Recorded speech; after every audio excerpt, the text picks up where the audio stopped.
apps like Tinder can be more of a casual hookup. So I think there's this whole stigma surrounding certain dating apps. I mean, I'm gonna come back at you this one, because I think with a show of hands, everybody in this room, who knows somebody who's been married on Tinder? Oh, yeah. Yeah. Right. No? No. No? Oh, wow. 2 for 4. Excuse me. 50-50. No, I know lots of people that I just got back from a Tinder wedding. Absolutely. Wait, 2 in a row? Yeah. And they're both Tinder weddings. Yep. Mm-hmm. I don't know if they shared that story at the wedding, but I mean, hope I'm not spoiling that for their families now. But really, I feel like there's no shame surrounding meeting on apps anymore. There's no shame about it at all, but it's like accepting, like Right. you said, like this is it. This is what it's moving and gearing more towards. Right. I mean, what is that going to take away from the human connection and like communication between human beings? Sure. Where do you think that's going to go? As I said, I think it'll become increasingly less personal. And people, already it's becoming difficult to get people out of the houses and to have experiences and meet people face to face. So I think that we will, just have this attachment to our technological devices in a way that we haven't before. Are you sure? Because I just drove a school bus around South America. I mean, maybe for me that seems completely normal, but... Right. I mean, I think you might be a unique case, and there are definitely people who enjoy that and enjoy connection. I'm not saying there's not, but of course. But if there's a trend, I think it's headed in that direction. I mean, think about the other thing is that we have been socialized in a different generation. Think about is it Gen X? Are they the ones eating Tide Pods? I think it's Gen X, right? Generation X? Yeah. I don't know what lines we're called. I think Right. we're millennials. We're millennials, yeah. Millennials. So millennials saw the crossover from, into the digital world. I was there for the transition. When I was studying photography, it was the first year that the course went almost entirely digital. But I started on film, so I saw the transition. But we were socialized in a different pre-internet world. Or pre-social media world, I guess. But, Gen X, they've been socialized in a completely different way. So they haven't even developed these parts of their personality or the way they connect with one another. So that's where I think we're going to see a huge change. These parts of yourself that you talk about, perhaps people in Gen X never even developed those components of their personality. Interesting. Shit. Yeah. They're fucked. It is actually really scary. I have... girlfriends with children, and they're, and they will create social media accounts and then fake social media accounts to comment on their real social media account to make them appear more popular. And I just think that's really concerning in regards to your mental well-being. And that's the type of person you're trying to be at, such a formative age. Well, it's crazy because, I mean, there's people, you want to say baby boomers or people even older than that Yeah. I know. I'm not going to expunge names out there, but they create fake Twitter accounts so they can go out and, like you said, say those bad things. And troll people, yeah. And troll people, and you wouldn't believe the age of these people. And Yeah. like, oh, my God, they're doing it too. Yeah, absolutely. I can't give away names. I wish I could. It's like, holy shit. And yeah. one of the, I think he was a general manager in the NBA. He was doing that. He created fake Twitter accounts and had his wife managing some of them, talking about the people that he drafted in order to get negative bias around them so they would get traded. What? Oh, my gosh. And somehow they found him out. Like, how did he think he was going to get away with that? There's literally a trail. You can just follow it back. I mean, you could get away with it. Oh, I don't know. I feel like that kind of stuff is going to come back and bite you in the ass. I mean, I wouldn't get your wife involved. Let's just say that. I mean, that's pretty dirty. Too many breadcrumbs right there. You're dealing with a professional basketball team. Yeah. Absolutely ludicrous. Yeah. Where is Kay today? He went through business school and he has a job and he's traveling and he has this full-time girlfriend. So, he's a pretty normal guy. And I think that his story is not particularly interesting. And I think that's what allows people to, step into his shoes, because they can see themselves in different parts of his story.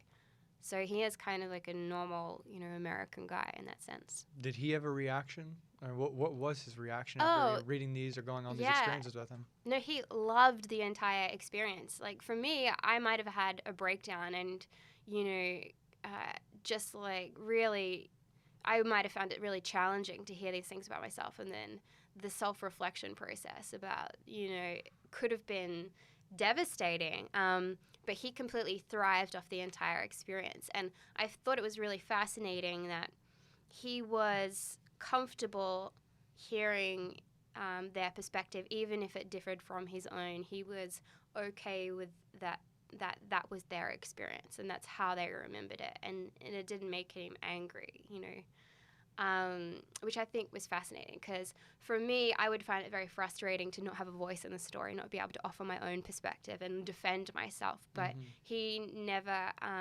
expressed any frustration with that, which I thought was really fascinating. And as I said, like, I think he has this whole like voyeuristic appeal where he can, watch his own story unfold. We haven't mentioned, but I actually adapted the project for theatre. And I think like the experience of him sitting in the audience and watching a play about his life was, highly entertaining to him.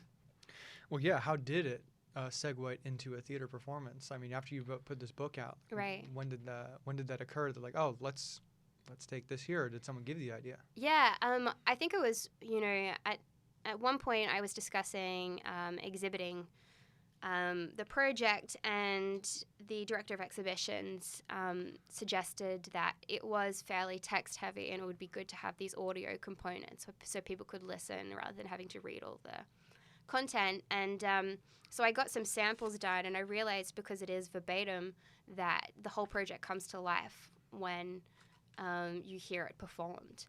And then, so I already had that kind of in my mind, and I was down that track, and I started talking to what is now Casey Hamilton, who's now my assistant director and the lead of my show. And she really like helped me explore that idea and like cast some of these women.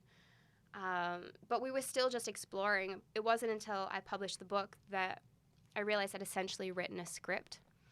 And we decided just to go kind of all in, and we had over 400 audition inquiries, and like I think the project just took on a whole new life. Personally, I like far prefer it as a play. I think it just comes to life when it's performed. How many stories do you tell in the play?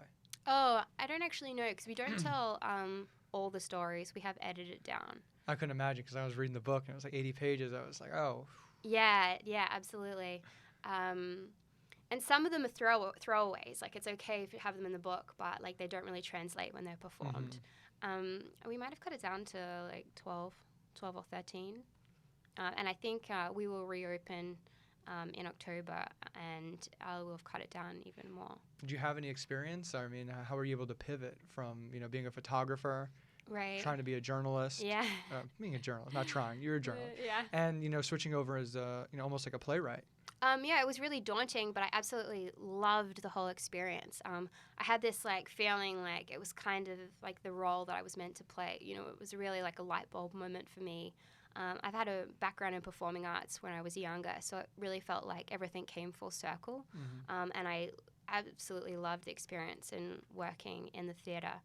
Obviously, I lacked experience, but I had this amazing cast of women who came on with the knowledge that it was going to be done within a collaborative environment. So everyone contributed to the story, and it was this incredibly positive experience, like working with an all-female cast and crew on a story, told by women for women.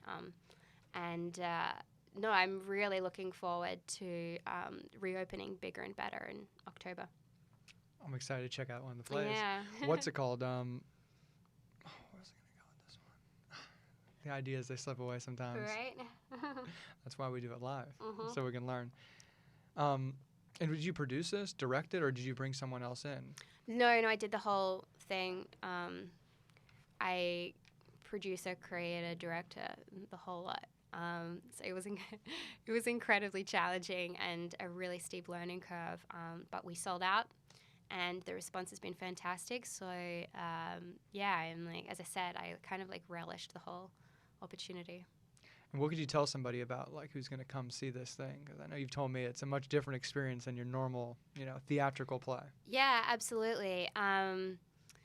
I think, we start the whole play by taking someone out of the audience and stripping them down to their underwear and strapping them to the bed so that they become part of the play. And that's how we show the threesome scene where the whole project opens with. So it is immersive in part in the sense that the narrator and the actresses speak directly to the audience, and the narrator definitely questions the audience at certain times. So you're not expected to be a passive participant. Like, we expect people to, contribute to the story with their own experiences.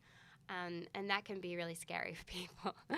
Also, I think that we had a couple of walkouts, people who were just like offended even just by the photos. So I incorporate a lot of the still images, and it sits kind of at this cross-section of like, still photography, video, and performance art. What about it you think gets people so upset? People are uncomfortable talking about sex, and women in particular are uncomfortable being in a situation where they feel that they could be judged. So, yeah, it's just that we have a long way to go in regards to being comfortable about female sexuality. And that's one of the things that the project aims to do. I really aim to open up this conversation about female sexuality and in the process destigmatize sex for women. So, yeah, it's just that there's a stigma surrounding sex. When you're trying to talk about like a really, I'd say difficult topic to present, like what goes to your mind creatively of how to present an idea like this or present these questions coming to the surface?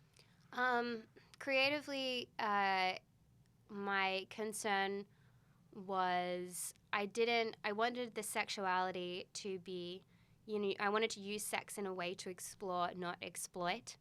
So I think, if you read the book, some of the profiles are far more sexual than others. Some are very nude and very sexual, and others are completely at the opposite end of the spectrum.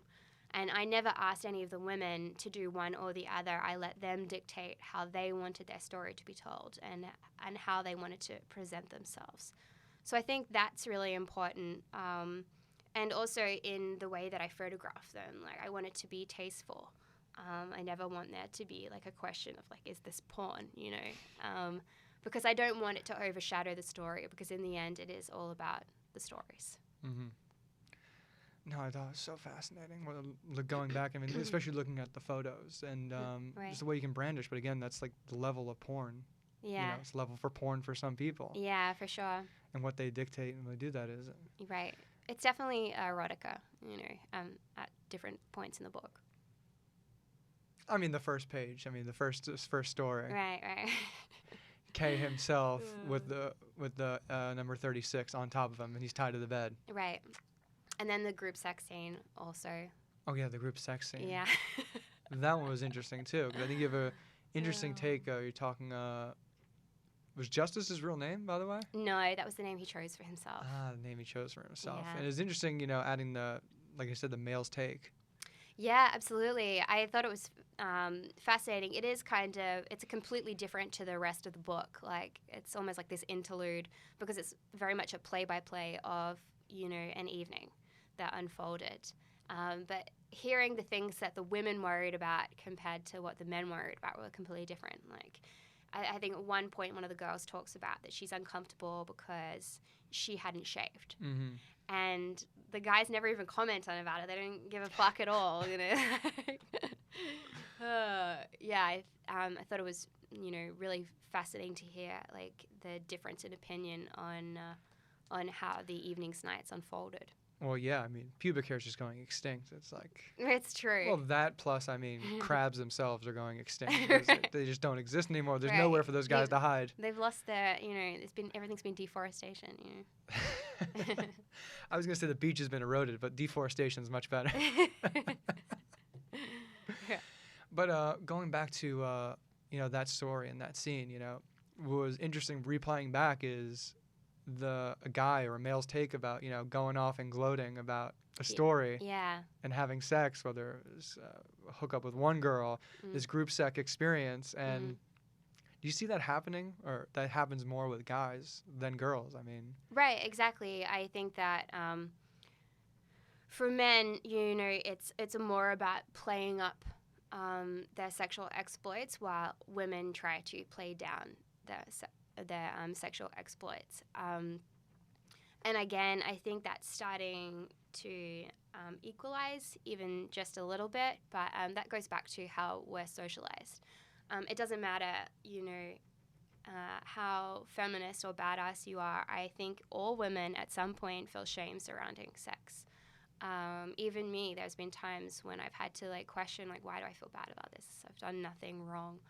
But that is how we're socialized as young girls. And so, yeah, and I think, but at the opposite side of it, you have this toxic masculinity where men feel pressure to be a certain way because then they're more of a man. And I think that can be equally debilitating in some ways. I think there's a biological, factors that come into play, because those would be part of some of those old socialized ideas of how we see, sex. Right. We're talking about, what is it, Chris Ryan's book, Sex at Dawn. Have you read it? No, I haven't. Just going back into, again, earlier cultures, these nomadic cultures, small villages, small groups, and, about how sex was perceived and how sex happened. It was just, it wasn't just you were confined, more polygamist.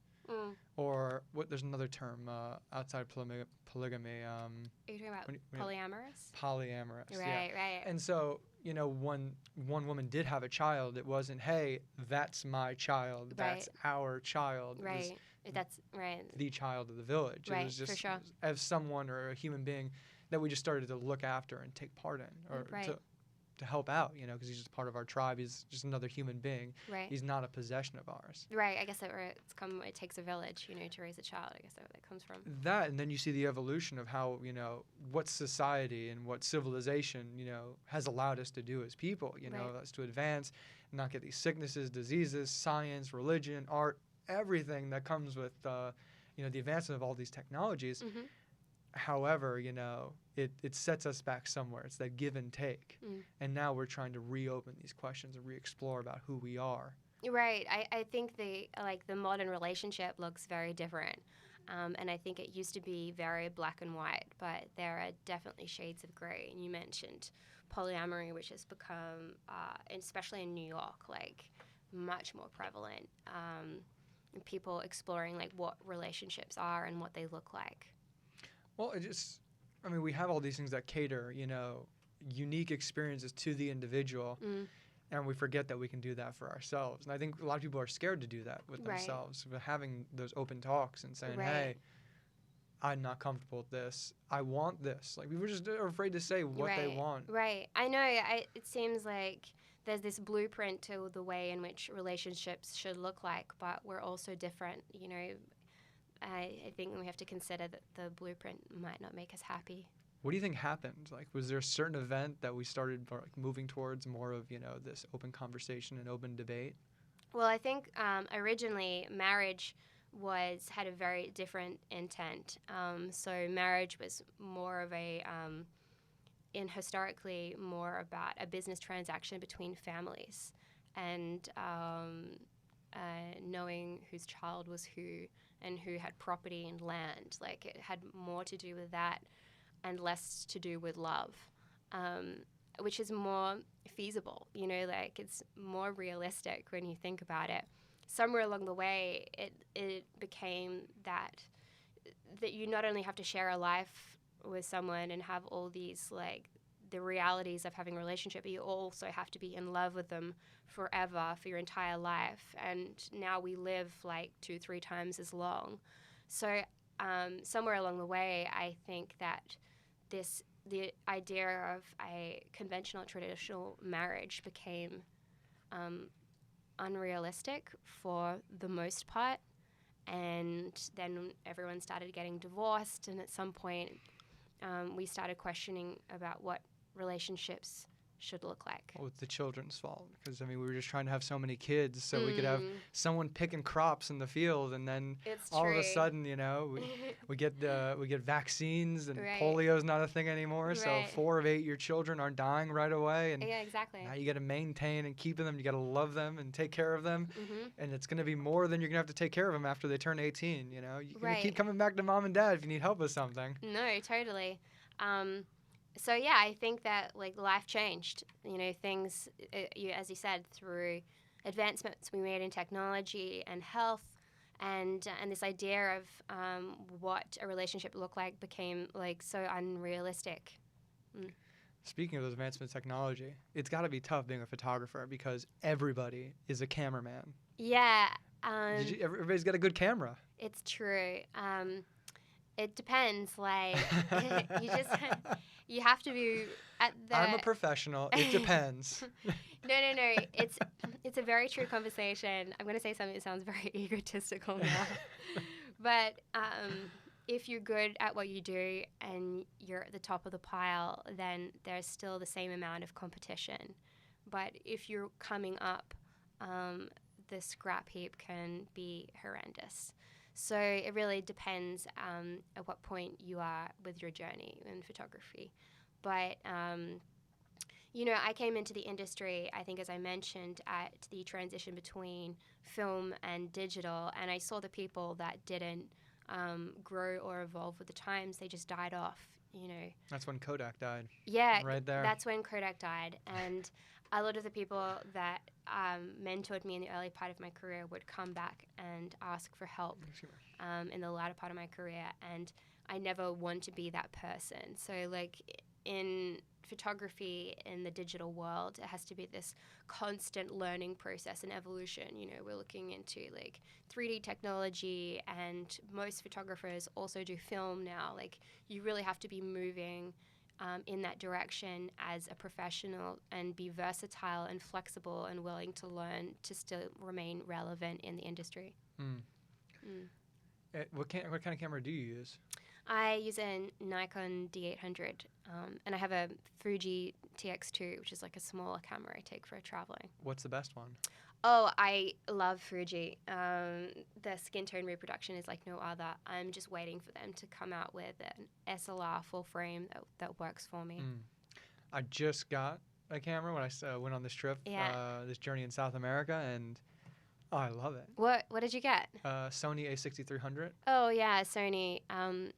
A lot of people are big fans. Especially when it's video. I mean, that 4K with their video, I mean, yeah, for sure. World class. Yeah, absolutely. Especially when you can go back, you know, over to a YouTube video that you shot and be able to take, you know, high quality still shots, even via YouTube, if it's not 4K or it's in 720 or like, oh, right. I think not bad. What the everyone having a camera, it really weeds out the people that are purely technicians. You have to take it to the next level and bring some kind of artistry to your profession. Otherwise, anyone can do it. You know, that you can teach yourself on YouTube if you're just a. No, absolutely. I think, you know, I have a saying. I'm not sure it's my saying. I'm sure people said this before, but you know, let the content speak for itself. Yeah, you know? Absolutely. If you have your vision, if you have your eye, if you your love or passion for something, you're going to be able to stand out. But I mean, yes and no in this digital world, because I mean, there's people who, you know, have no background in a field or talent, but they know how to market properly. Right. Yeah. But I mean, I don't think that's a new thing either. I mean, you can look back. There's a podcast, the way I heard it. Mike Rowe from Dirty Jobs. Okay.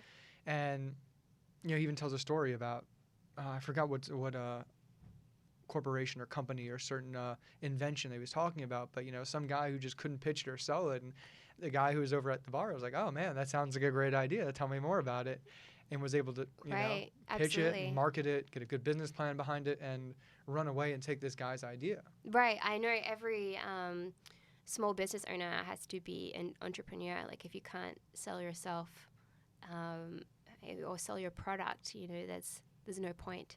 That's the hardest thing about an artist. Yeah, they can.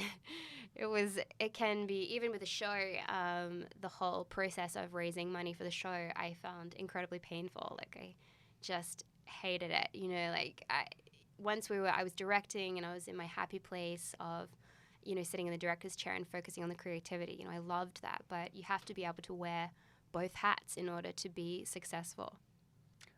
I wish it was only 2 hats. I think I find myself wearing 6, I 7, know. 8 hats. Yeah.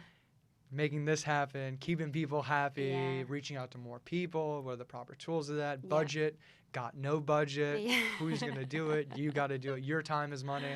Yeah. It's a nightmare. I mean, what, Yeah. do you have anything to say for those struggling artists who are there, almost there? Yeah, I mean, sometimes you can be so close and not even know it, you know. I think, and I've also, sometimes it's just the people that hang in there the longest in the end, the people that, you know, are prepared to tough it out, you know. In the end, that could be all it is. Mm-hmm. I also think that if you really want it, you'll find a way. So I definitely got to a point in the show when I was trying to develop the show and figuring out how to make it a financially viable product, that it just felt like an impossible challenge. And I walked away from the project for 6 months and then came back with like fresh ideas. And in the end, you know, you find a way. But you just need to be resilient. I think you ran a charge on. So, excuse me, sorry. Yeah, no, I ran a Kickstarter in the end. I spoke to different production companies, but in the end, I really wanted to retain control of the project, especially at that early part. And how was your Kickstarter experience? How much money were you guys looking to raise? Did you try to raise? No, we only. I had no idea whether people would be interested in it or not. So we only raised $5,000, and that was enough for me just to basically like pay for the space and the rehearsal time for my actresses, and get it up and going. But we ended up raising the money in 24 hours, and I wish I'd asked for more, but you live and learn. Well, I mean, it keeps going. I mean, how fast did you raise the money? I mean, you could have, you know.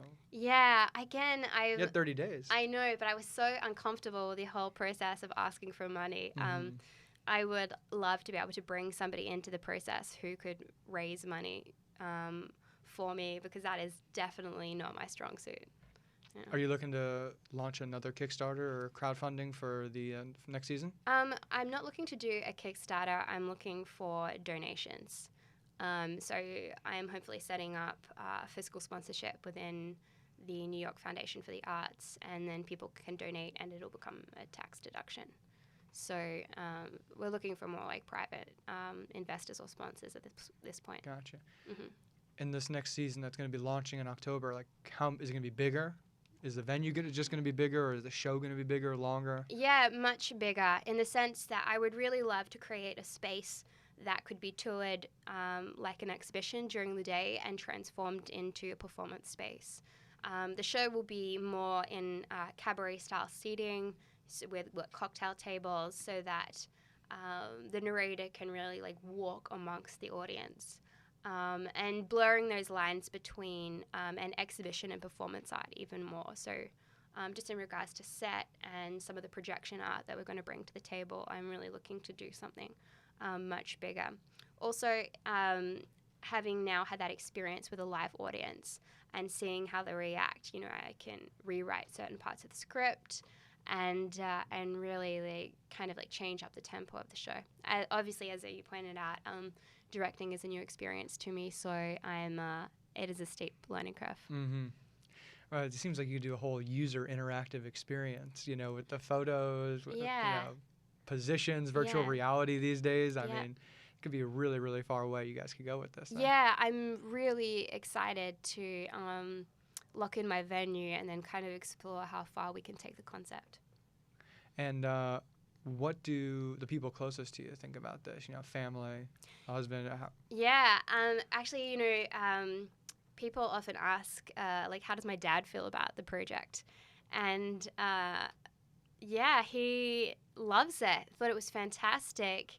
No shame whatsoever in the fact that his daughter's done this sex project. In fact, he told me this really great story. He bought like a heap of the books so that he could give them out to like his friends. Like, he was so proud. And there was this woman that I used to has been a family friend for years, and she's like well into her 70s and like quite conservative, you know, like in Rotary, very waspy, but you know, like still fantastic. And he gave her the copy of the book, and she was so proud. And she had her sewing club over of women in their 70s and 80s, and they all sat around reading the book and just thought it was fantastic. So I feel like the whole project was worth it just for that story. Yeah, I think the great thing is like you're kind of practicing what you're preaching in terms of, you know, the questions that you want to ask about relationships and Right. sex in the world. And I mean, you know, Right. what was the most interesting thing is that I learned that about you when we just first started talking, you know. Right. You're married, you know, and you're still going out there and Mm-hmm. having relationships with people. That's like the most fascinating thing. Yeah, absolutely. We kind of just make our own rules as far as my relationship with my husband. That's the ticket right there. Yeah. And people don't realize how conservative Australia is. I mean, yeah, you got your savages going out and drinking, Mm-hmm. traveling the world. But I mean, back home, I mean, you guys got some tight-knit rules. Very conservative. That's, I guess, one of the largest misconceptions about Australians that people don't realize, because we are kind of like fun-loving, especially when you come into contact with us when you travel. And also, like, it's the best of us that are traveling the world. You know, I think that's fair to Are say. you sure? You guys are exporting your best? Oh, God. I mean, that is frightening if you've ever come into Because contact you with guys Australia. weren't, you guys weren't the UK's best export back in the day. Right, I mean, yeah.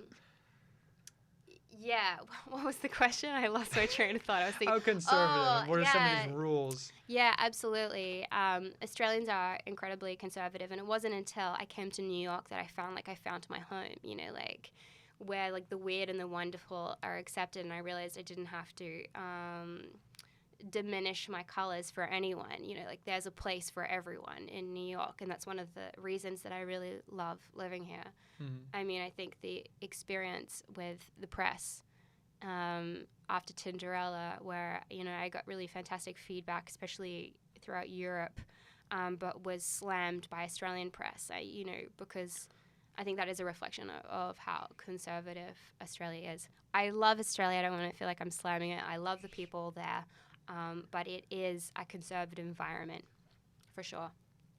And did that have any impact on, you know, you wanting to go out and tackle and like ask these certain questions and go after these issues that a lot of people don't talk about? Well, I feel like I never really even explored topics like this until I came to New York, and I'd been in New York for a few years. Yeah, in Australia we have something called the tall poppy syndrome. So it's basically don't stand up or stand out or you'll get cut down. And I can remember when I was published in the New York Times, and it was such a career highlight for me. And I was in Australia at the time, and I was, you know, very excited. And the first reaction from a friend was, "Be humble." You know, like, so I couldn't even have like a self-congratulatory like moment to enjoy my success. So that is definitely like a cultural thing in Australia. I didn't know it was that big of a thing, especially with like people cutting you down like that, or even that phrase you just threw at me like that.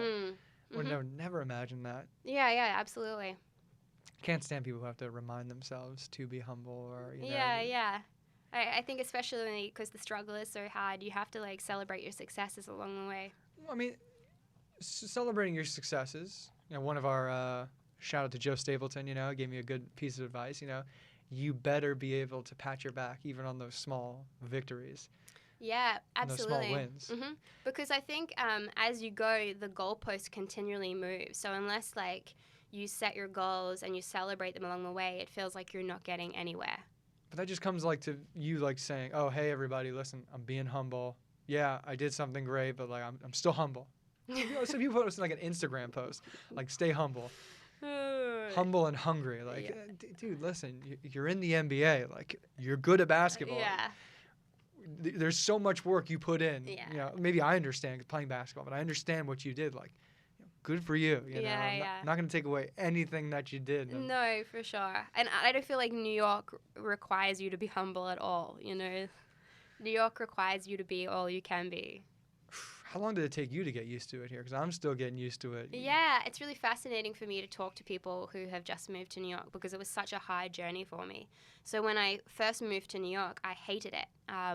I'd moved from Byron Bay, which is in Australia, which is just like a small hippie surfing town. And I used to wake up every morning and go for a swim down the beach. And I got to New York and I felt that people were missing the point, that this wasn't living.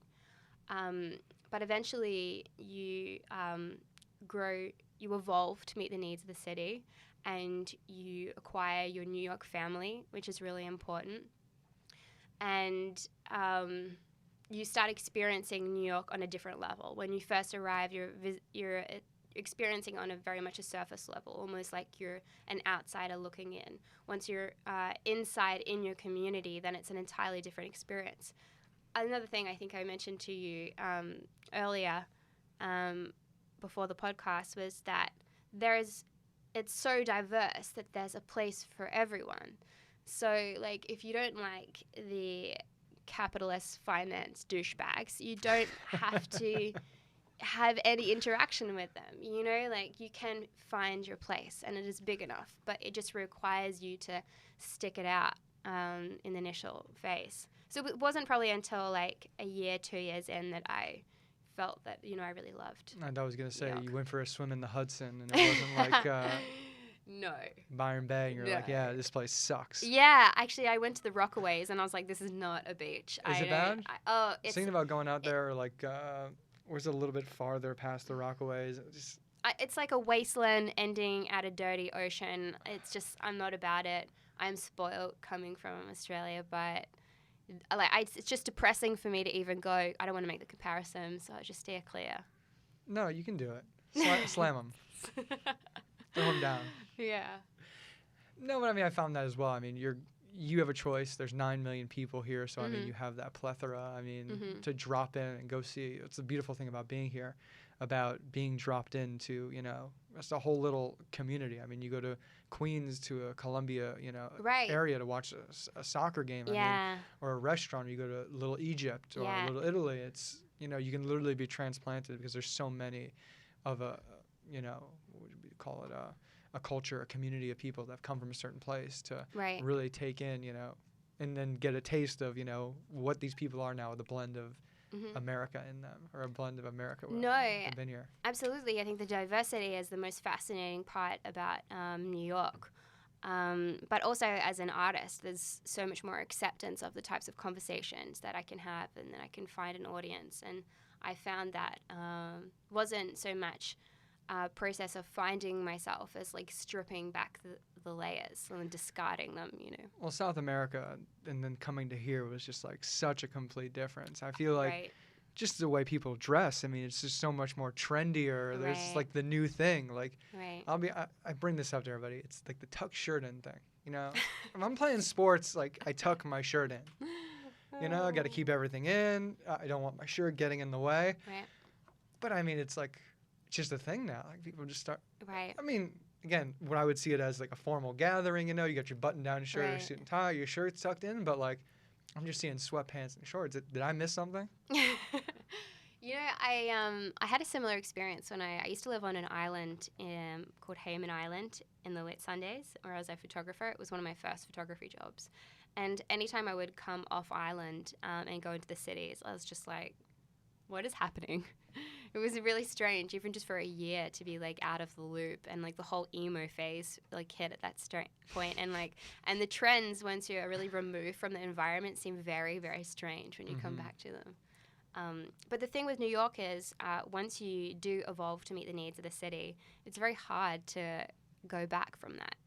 You know, like going back to Australia and going to the supermarket, it's so slow. It's infuriating. You know, how much that produce is there, or like some of those things that are really hard to get there. Yeah.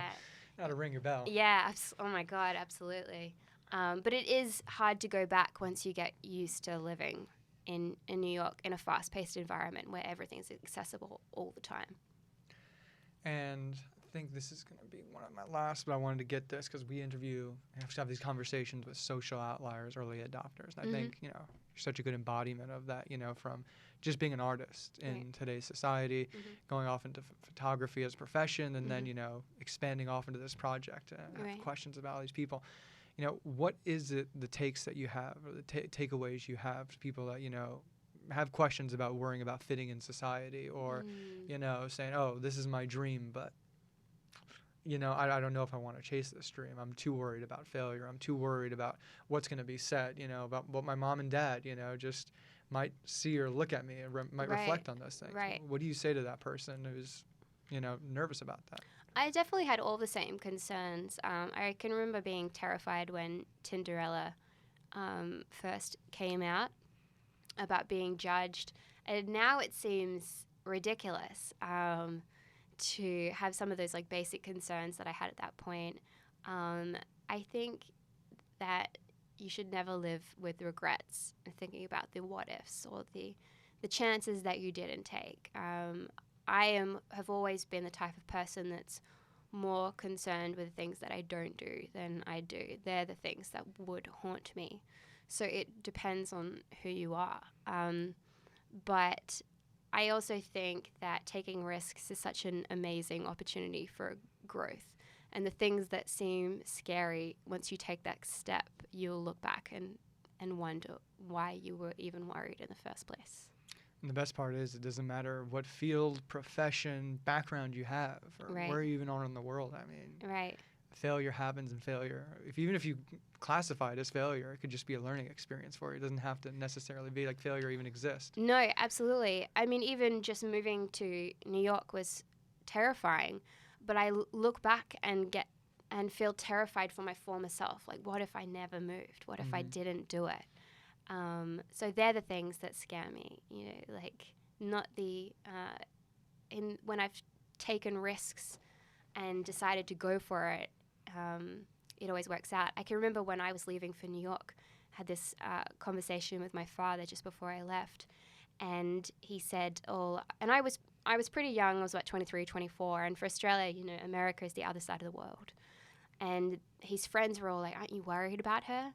And he said, she'll float to the surface eventually. And I think that's perfect in any experience in your life, whether you win, lose, or like epically fail, like you'll float to the surface eventually. We're going to the same place. We're all going to float. So before we sign off, where can people get this book? Because I'd love to promote and push this thing. So yeah, absolutely. So you can go to my website. It is The List by Kirra Cheers.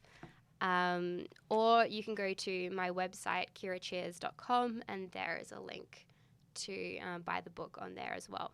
Or follow me on Instagram, and then you can follow the links out from there as well. That's beautiful. And guys, go get the book. It's a learning experience, whether you want to read it by yourself, read it to yourself, share with a significant other. Sex, gender, creed, code, doesn't matter. It's a really cool piece of art. It's a really cool thing, and it asks some really interesting questions that you can ask yourself about. So, Kirra, thank you very much. We're off. And thank you, everybody, for tuning in this episode. If you did watch it live, if you were here on the YouTube channel, thank you. Make sure you hit that subscribe button, hit the like button, comment, tell us how bad we were, or how incredible and how amazing you love this show and this experience. Huge shout out to our affiliates. Let's talk about Amazon.com. We have an Amazon portal. Great way to raise some money. Go shop over our Amazon portal at onthebuspodcast.com. Click the link, shop, fill up your cart, and again, take away all the interactions we talked about. You have less communication dealing with the bag person, the cashier, the grocery. It doesn't matter. Feed into what we're talking about here. And then we have Green Roads World, CBD oil. Get yourself 15% discount of all CBD oil. Every way you can imagine, you could take it from topical creams, medicine. I see you looking at me. What a crazy person this guy is. No, CBD is fantastic. It's the greatest. We have different ways to sell it, whether it's coffee, tea, topical cream, the works. You can get it, and you get 15% discount when you use promo code ONTHEBUS, ONTHEBUS. Give yourself and your friends or family the gift of good health today. And if you're not already subscribed, subscribe to the podcast. Give us a like. Give it a share. It's a way people can find out about this show. And make sure you go check out Kirra. It's Kirra Cheers. Kirr. It's 2 R's. I made that mistake. ACHERS. And thank you guys so much for tuning in. Yay. The Thank you so bus much for having me. is out.